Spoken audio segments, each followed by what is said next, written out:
This is Mrs. Tidwell. This week we are looking at the characteristics of different types of folk tales. And today specifically, we are introducing what a folk tale is. Today I want to teach you that a folk tale is a story, tale, or legend of unknown origin that becomes well known through oral tradition and repeated storytelling. So, a folk tale is originally told orally, which means it is said aloud, it's not written down, and it has been passed on from generation to generation. So, years and years and years and years ago, this story was made up and told to maybe a young grandchild who then later told their grandchildren who later told their grandchildren, and eventually it gets written down, and those are the stories that we read today. We usually don't know the author because it's been so long of the words being passed down from generation to generation that we don't really know who is the original author. Something special about folk tales are that the characters can be people or animals, and oftentimes you'll see them in sets, particularly 3 or 7. That's just a favorite number. So we have like the 3 little pigs right here, and Snow White and the 7 dwarfs, or the 7 Chinese sisters. So we do see the number 3 and 7 coming into play with folk tales a lot. And sometimes folk tales include an element of a specific culture. And often the animals take on human characteristics. They're not your typical animals that we read about. It's not nonfiction. We might see talking animals or animals dancing or pretending that they're human. They are timeless because they were orally passed on from generation to generation. These stories stand the test of time. They usually have a universal theme, which means like a lesson that is learned at the end of them. So an example would be hard work pays off. And folktales just help people make sense of the world because there is that theme and that lesson that they learn from it. So I'm going to have us listen to the Mitten, which is a Ukrainian folk tale. And I want us to be looking for some of those characteristics that we just talked about.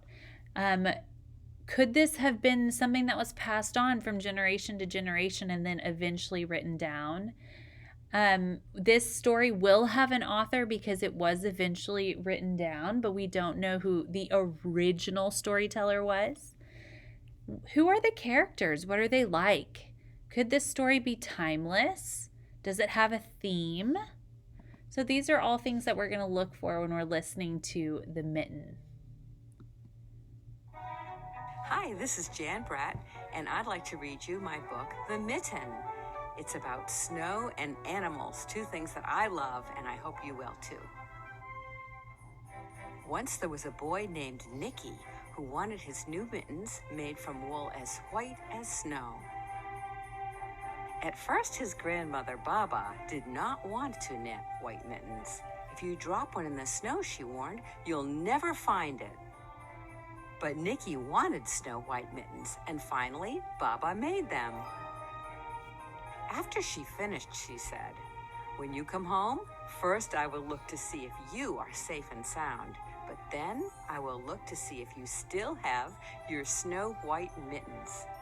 So off Nicky went, and it wasn't long until one of his new mittens dropped in the snow and was left behind.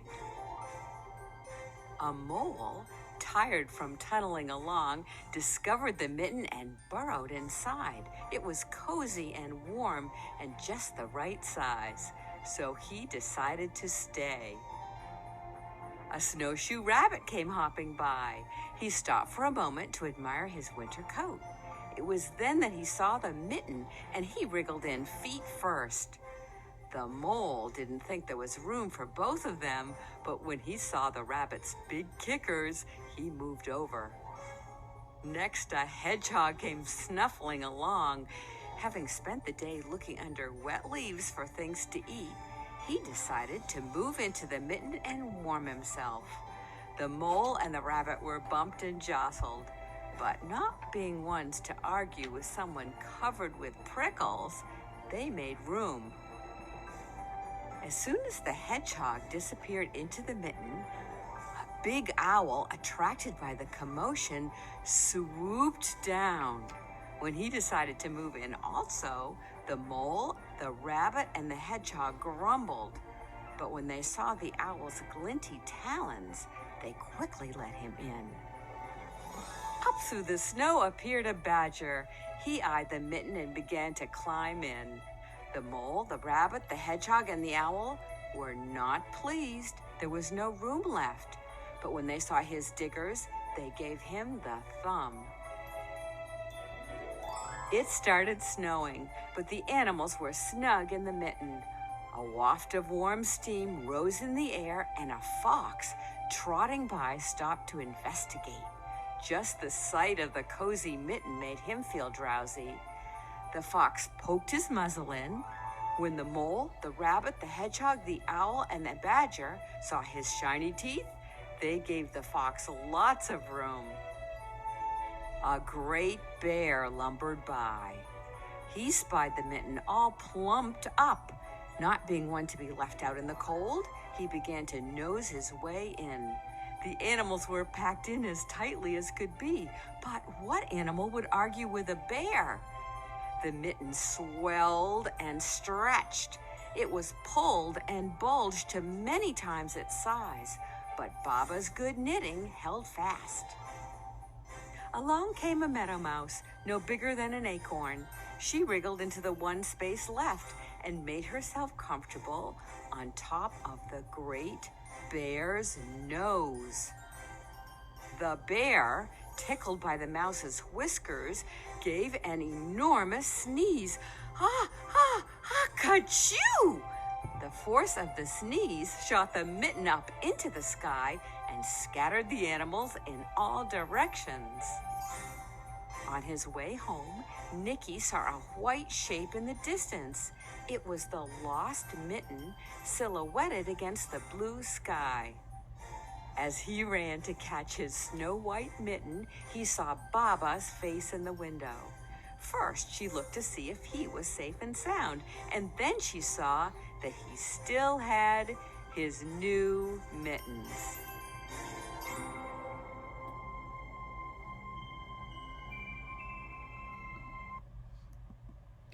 Okay, fourth grade friends. Okay, after listening to the Mitten, this is a Ukrainian folktale. So that tells us that it has something to do with culture and that possibly this was originally told orally and passed on from year to year until Jan Brett finally decided to write it down. As you can see at the title, it says adapted and illustrated by Jan Brett. So this word adapted tells us that because they don't know the original author and the original story, that Jan Brett took this story of what she heard and then she ended up developing it into this story that was written down. It also has characters that are a mix of animals and people, and while the animals don't talk per se or have like they're not dancing around and they're not totally acting human, we know that these animals in a typical setting would probably not be getting along and all want to snuggle up with each other just with how the food chain works. So we can say that these animals took on some human characteristics of trying to snuggle and shelter together. And we also know that they wouldn't have fit in a mitten in real life. So they did take on some human characteristics.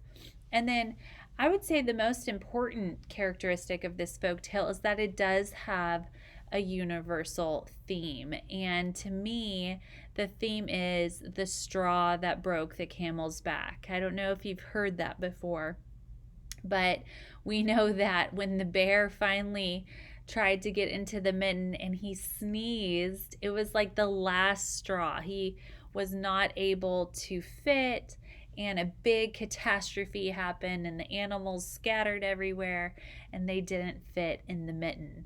So, the straw that broke the camel's back is kind of like when things are adding up, and then finally, like, this big catastrophe happens, and everything kind of goes wrong. So, folk tales are actually like the big umbrella, and there are specific types of folk tales that can be categorized under it.